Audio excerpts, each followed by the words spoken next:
তো এখন বাজে 11:15 আর সকাল থেকে কোনো আপডেট দিইনি, কারণ অনেক সকালেই গেছি, 8:30টার সময় গেছি ওখানে, মানে ক্লাস থেকে এসেই তোমাদের আপডেট দিতে বসলাম, কারণ আমি জানি যে অনেকটাই আশা নিয়ে তোমরা থাকো। তো এই যে সোনা পাপা এখানে বসে আছে, জুতো পরা আছে।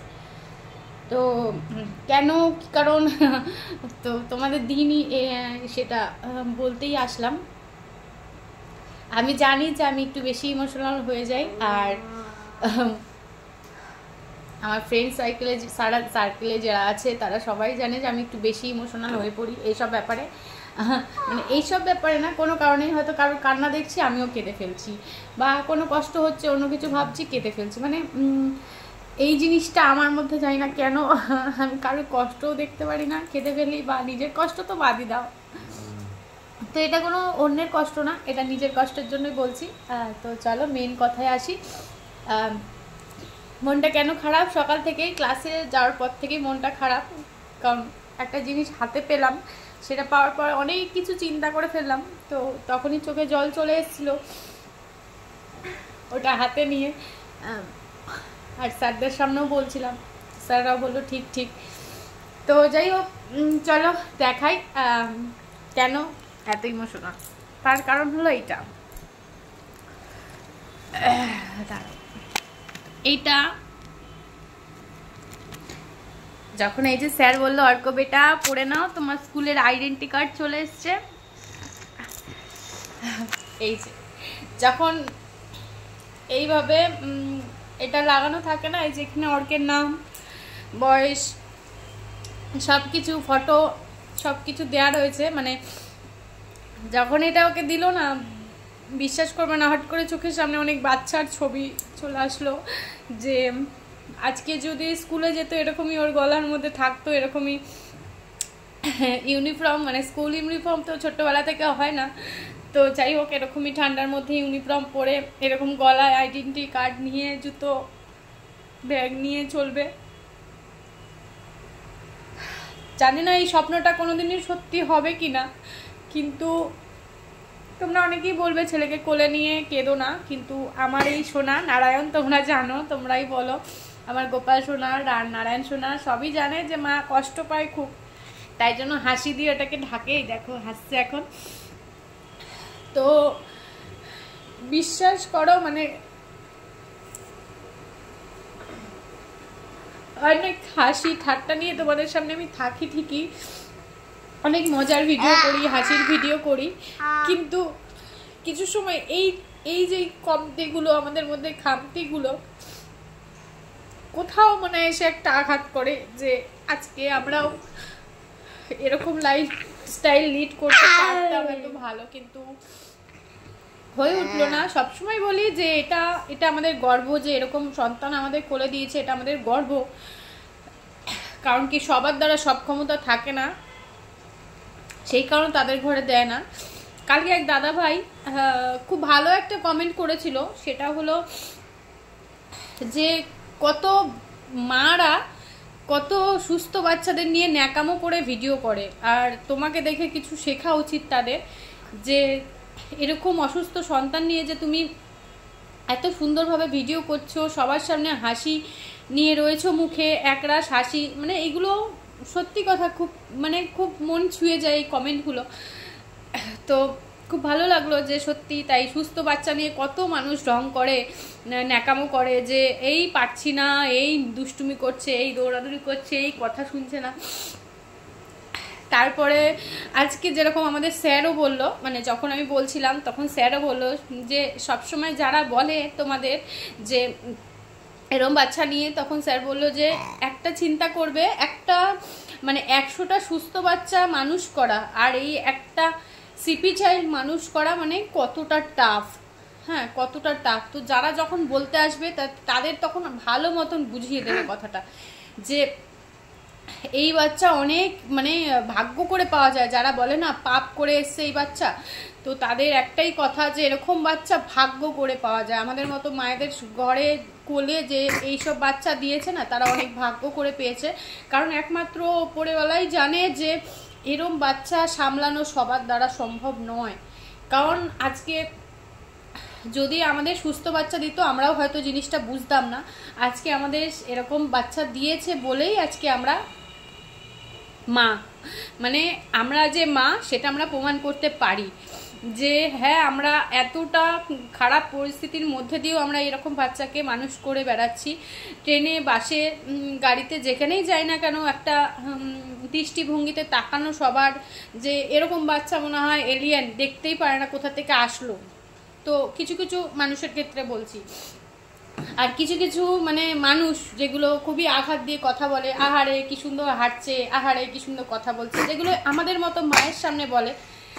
হয়তো আমার সামনে কোনো বাচ্চা হেঁটে বেড়াচ্ছে, হয়তো আমার সামনে কেউ বসে আছে, সেই বললো আহা কি সুন্দর দেখ হাঁটছে, কি সুন্দর কথা বলছে, কত কথা শিখেছে, বা এই বলে ওই বলে সেই বলে। আমরাও জানি যে কোন বয়সে কোন বাচ্চা গিয়ে কথা বলে, কোন বয়সে কোন বাচ্চা গিয়ে হাঁটা চলা করে।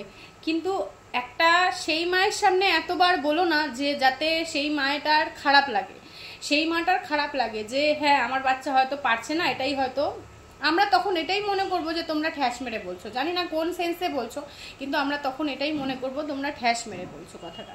তো এরকম আঘাত এসব মাকে দিও না, সত্যি এসব মায়ের হায় তোমাদেরই লাগবে। কারণ বলো তো কি, তোমরা হয়তো ভাববে অভিশাপ দিচ্ছি, তা অভিশাপ না, একটা মায়ের হায় যে হ্যাঁ আজকে আমার সন্তান পারছে না বলে হয়তো কথা শুনিয়ে যাচ্ছে, কিন্তু সত্যি কথা বিশ্বাস করো তখন খুব খারাপ লাগে যে হ্যাঁ তোমরা দেখছো, তোমরা জানছো, সবটাই জানো, তারপরেও কিভাবে এগুলো বলতে পারো। সত্যি আমাদের গর্ব, আমাদের মতো মায়েদের গর্ব যে আজকে আমাদের এরকম সন্তান দিয়েছে, তার জন্য আমরা মানুষ করতে পারছি, আর আমরা নিজেদের সত্যিকারের মা বলে বলতে পারছি হ্যাঁ আমরা সত্যিকারের মা। কারণ কি একটা সুস্থ বাচ্চাকে মানুষ করা একটা না, বই যে বললাম স্যারদের কথাতেই বলছি, একটা 100টা সুস্থ বাচ্চাকে মানুষ করা আর একটা সিপি চাইল্ডদের মানুষ করা বা অটিজমদের মানুষ করা কতটা না টাফ। তো যাই হোক, এই যে আমাদের মতো মায়েরা যেরকম সান্নিক সোনা, শিবাং সোনা, প্রিন্স সোনা, তারপরে পাপিয়াদের মেয়ে আছে, সবাই মানে পাপিয়াদি বলো, রিয়া বলো, সন্ধ্যা বলো, পম্পাদি বলো যেটা মাম্মাম, তারপর প্রিন্সের মা বলো স্নেহালি। তো এগুলো সত্যি আমরা যে কতটা কষ্ট করে আজকে এখানে এসছি একমাত্র আমরাই জানি যে আমরা কতটা স্ট্রাগল করছি এসব বাচ্চা নিয়ে। আরও তো মায়েদের নাম নিলাম না, তোমরা জানো বহু মা আছে এরকম এখন। কারণ এই যে সোশ্যালে যখন এসছিলাম, খারাপ ভেবো না কথাটা বলছি, সোশ্যালে যখন এসছিলাম সান্নিক সোনা আর অর্ক সোনা মানে ছড়িয়েছিল, সান্নিক সোনা আর অর্ক সোনা ছড়িয়েছিল, কিন্তু এখন দেখো আমাদের দেখা দেখি কত মা ইন্সপায়ার্ড হয়েছে, তারাও চ্যানেল খুলেছে, তারা নিজেরাই কমেন্ট করে বলে যে দিদিভাই তোমাদের দেখে আমরা ইন্সপায়ার্ড হয়েছি, তোমাদের দেখে চ্যানেল আমরা খুলছি। তো এই যে তোমাকে দেখে যে যখন কথাটা বলে না, সত্যি খুব ভালো লাগে যে হ্যাঁ সত্যি তাই। তো এগুলোই বলছি যে আমাদের মতো মায়েদের দেখে কত মারা ইন্সপায়ার হয়, তারাও চ্যানেল খুলেছে, তারাও কাজ করছে। তো এটাই বলছি যে এরকমভাবেই আমরা লড়ে যাব, আমাদের বাচ্চাকে সুস্থ করব। এটা আজকে একদিনে দুদিনের না, এই যে বললাম জ্বর সর্দি কাশি না, যে ওষুধ খাওয়ালাম ছেলে সুস্থ হয়ে গেল 3-4 দিনে, কিন্তু এটা হলো লড়াইটা হয়তো 1 বছর 2 বছর 10 বছর 15 বছর এরকমভাবে লড়াই। তো সেই লড়াইটা আমাদের লড়তে সাহায্য অন্তত করো, মনে আঘাত দিয়ে কেউ কথা বলো না, খুব খারাপ লাগে তখন। আর যেটাই মেন কথা এসছিলাম যে এই জিনিসটাই, চলো একটু ব্যাক ক্যামেরায় তোমাদের দেখিয়ে দিই আমি যে সোনা বাবার নাম। হ্যাঁ এই যে পাপা তোমার আইডেন্টি কার্ড সবাইকে দেখিয়েছো, এই যে তো চলো তোমাদের ব্যাক ক্যামেরা একটু দেখিয়ে দিই। অনেক ইমোশনাল হয়ে পড়েছিলাম, খারাপ ভেবো না, হয়তো কোনো মায়ের যখন খুব আঘাত লাগে তখনই হয়তো কথাগুলো মন থেকে অনেক কথা বেরিয়ে যায়, তো সেই জন্য কিছু কেউ মনে করো না, খুব কষ্ট হয় বলে কথাগুলো বলি।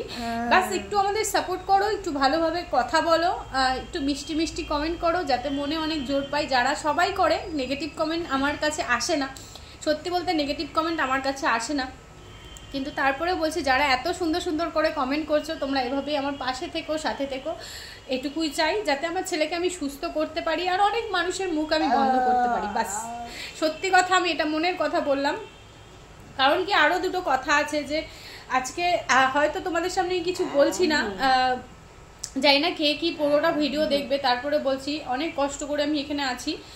কারণ কি খরচপাতি টানার মতো, তোমাদের আগেও বলেছিলাম আমি যে ব্যাঙ্গালোরে যখন যাচ্ছিলাম অনেকে বলেছিলে স্ক্যানার দাও দিদি, ফোনপে নাম্বার দাও দিদি, মানে অনেকে বলেছিলে, মিথ্যা কথা বলবো না, কিন্তু সত্যি বলতে আমি এবার কিছুই বলিনি, কারণ খুবই কষ্টের মধ্যে চালাচ্ছি। আরও একটা মাস আমাকে এখানে থাকতে হবে, কিভাবে চলবো না চলবো আমি কিছুই জানি না। তো কিছু দিদিরা আছে আমার পাশে, আর দাদা আছে, তোমরা জানো মেদিনীপুরের দাদাও আছে আমার পাশে। জানি না কতদূর কি করতে পারবো, কিন্তু সত্যি খুব অসুবিধার মধ্যে চলছি। সকাল থেকে লড়ছি সন্ধে অবধি, তারপরে গিয়ে জানি না কতদূর কি হবে। তবে ভগবানের নাম নিয়ে যখন বেরিয়েছি, আরও একটা মাস এখানে কাটাবো, তারপরেই বাড়ি যাব। তো যাই হোক, কারো যদি খারাপ লাগে, অসুবিধা হয় আমার কথাতে, তো সরি তার জন্য। তো চলো তোমাদের একটু সোনার আইডেন্টি কার্ডটা দেখিয়ে দিই। তো আরেকজনের নামও নিতে ভুলে গেছিলাম, যে আমার সোনা বাবাকে মাছ দিয়ে গেছিল, তোমরা জানো রিজিতা দি, যেও বাড়িঘর ছেড়ে এখানে আছে মেয়ের জন্য। তো সেই নামটাও নিতে ভুলে গেছিলাম, তার জন্য সরি।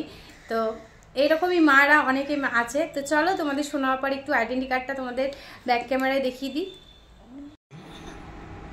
তো এই যে সোনা বাবার identity card, Arka Das, age 7 years, registration 12 November.